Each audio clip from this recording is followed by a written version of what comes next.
نبی کریم علیہ السلام ایک مجلس میں تشریف فرمائیں اور بڑے بڑے سردار، کافروں کے سردار سامنے بیٹھے ہیں اور اللہ کے رسول سے باتیں سن رہے ہیں دین کی، اور انہوں نے یہ شرط لگائی تھی کہ ہم آپ کی باتیں سنیں گے اور آپ کی مجلس میں آئیں گے، دل ہوا تو مانیں گے، نہیں تو نہیں مانیں گے، لیکن ایک ہماری شرط ہے کہ ہم سردار ہیں، معاشرے میں ہمارا مورال بہت اونچا ہے، ہم ہمارے نوکر چاکر ہیں، ہمارے بڑے بڑے ڈیرے ہیں، ہماری جائیدادیں ہیں، ہمارے باہر کی دنیا کے بادشاہوں سے بڑے تعلقات ہیں، اور یہ جو آپ کے قریب کلمہ گو ہیں یہ بڑے غریب ہیں، غلام ہیں، مزدور ہیں، کمزور ہیں، اور یہ تو ہمارے نوکروں چاکروں جیسے لوگ ہیں۔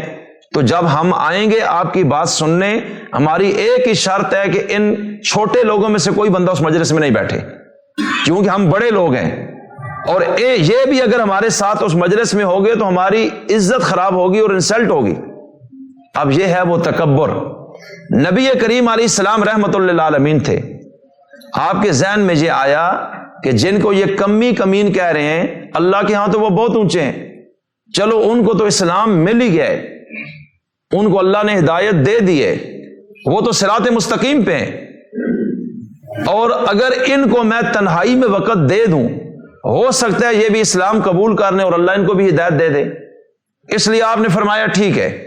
صحابہ کرام سے فرمایا کہ جب یہ سردار آئیں گے مجھ سے ملنے، اس دوران تم میں سے کوئی بندہ ادھر نہ آئے کہ یہ بہانہ بنا کے بھاگ نہ جائیں، میں ان کو دین کی بات سنانا چاہتا ہوں۔ صحابہ کرام نے کہا جی ٹھیک ہے۔ اب یہ بڑے بڑے سردار بیٹھے ہوئے ہیں، اللہ کے رسول ان سے بات کر رہے ہیں، ایک نابینا صحابی ہیں، ان کو نظر نہیں آتا تھا اور ان کو پتہ بھی نہیں تھا کہ اللہ کے رسول نے صحابہ کرام کو تھوڑی دیر کے لیے منع کیا کہ ادھر نہیں آنا، اور وہ تھے حضرت عبداللہ ابن رسول جس مجلس میں جہاں بیٹھتے تھے اس جگہ۔ اب ان کو پتہ تو ہے کوئی نہیں کہ کون کون بیٹھا ہوا ہے، انہوں نے یکدم آواز دی السلام علیکہ یا رسول اللہ۔ اللہ کے رسول کو غصہ آ گیا کہ جب میں نے روکا ہے تو یہ کیوں آیا ہے؟ آپ نے غصے کے اندر ماتھے پہ بل ڈالے اور منہ پھیر لیا۔ وہ صحابی دوبارہ سلام کرتا ہے، حضور جواب نہیں دے رہے، وہ صحابی پھر بولتا ہے، اللہ کے رسول جواب ہی نہیں دے رہے، اور اس صحابی کے دل میں کچھ دکھ ہوا کہ پتہ نہیں اللہ کے رسول ناراض ہیں، اور اس بیچارے کو پتہ نہیں تھا اس ماحول کا، اور وہ وہاں سے واپس ہوا۔ بس جو ہی واپس ہوا تھا وہ مسلمان نابینا کمزور غریب، اور یہ جتنے تھے بدمعاش سردار تھے سارے، فرعون وقت، اور حضور کے دماغ میں یہ تھا کہ اس کے آنے سے یہ اپنی انسلٹ محسوس کرتے ہوئے بھاگ نہ جائیں، اور یہ شخص کیوں آ گئے؟ اب اگر دیکھا جائے تو معاشرے کے اندر دنیاوی لحاظ سے ابن مکتوم ایک نابینا آدمی ہے، اور یہ بڑے بڑے سردار ہیں، تو ظاہری طور پہ کوئی جوڑ نہیں بن رہا، لیکن وہ ہے مسلمان اور یہ کافر ہے۔ اللہ تعالیٰ نے فوری طور پہ اللہ کے رسول پر قرآن پاک کی آیتیں اتار دی۔ پارہ نمبر 30 کی تیسری صورت ہے، جیسے سورہ عبس و تولی، سورہ عبس اس کا نام ہے، اور اللہ تعالیٰ کتنے غصے میں ہے آپ ذرا ترجمہ دیکھیں۔ اللہ تعالیٰ نے کیا فرمایا؟ عبس و تولی، کہ ماتھے پہ بل ڈالے اور منہ بنا لیا۔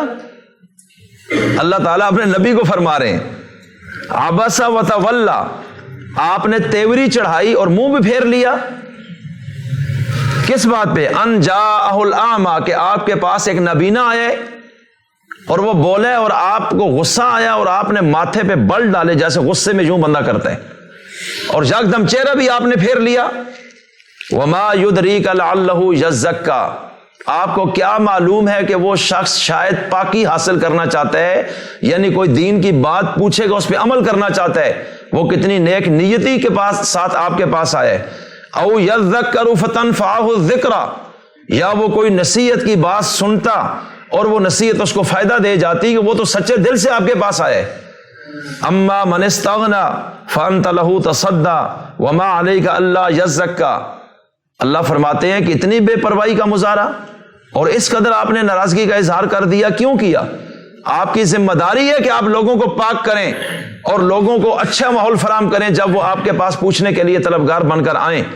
وَأَمَّا مَنْ جَاءَكَ يَسْعَىٰ، اور جو لوگ بے پرواہ ہیں، جن کو غرض ہی نہیں ہے اسلام سے، وہ اپنی شرطیں رکھ رہے ہیں اور یہ ظالم آئے کہ ان کو روکیں وہ ادھر نہ آئیں، ان کی تو بات آپ نے بڑے غور سے سنی اور ان کو حیثیت دے دی۔ اور جو شخص آپ کے پاس آیا دوڑتا ہوا، وَهُوَ يَخْشَىٰ، اور وہ اللہ کا خوف بھی اپنے دل میں رکھتا ہے، فَأَنْتَ عَنْهُ تَلَاهَا، تو آپ نے اس قدر اس کے ساتھ رویہ رکھا، اور کیوں رکھا؟ بس یکدم اللہ تعالیٰ نے اس ایک مسلمان کی وکالت کی اور غصے کے ساتھ اپنے نبی پر وحی اتاری۔ اللہ کے رسول اسی مجلس میں ان بدماشوں کو چھوڑ کر اٹھے اور اس صحابی کو جا کے گلے لگایا اور آپ نے فرمایا کہ بما، یہ وہ شخص ہے من عاتبنی فیہ ربی، کہ جس کی وجہ سے میرا رب مجھ سے ناراض ہو رہا ہے اور مجھے ڈانٹ رہا ہے، اس لیے میں دنیا کے سارے سرداروں کو میں اپنے تصور میں کہتا ہوں۔ نبی نے فرمایا کہ میں اپنی جوتی کی نوک پہ رکھتا ہوں اور اس نبینا صحابی کو اپنے سینے کے ساتھ لگاتا ہوں۔ اللہ کہتا ہے ویلیو اسلام کی ہے اور آپ کن لوگوں کو اپنے پاس بٹھا رہے ہیں؟ اب آپ اندازہ لگائیں کہ اسلام کیا چیز ہے۔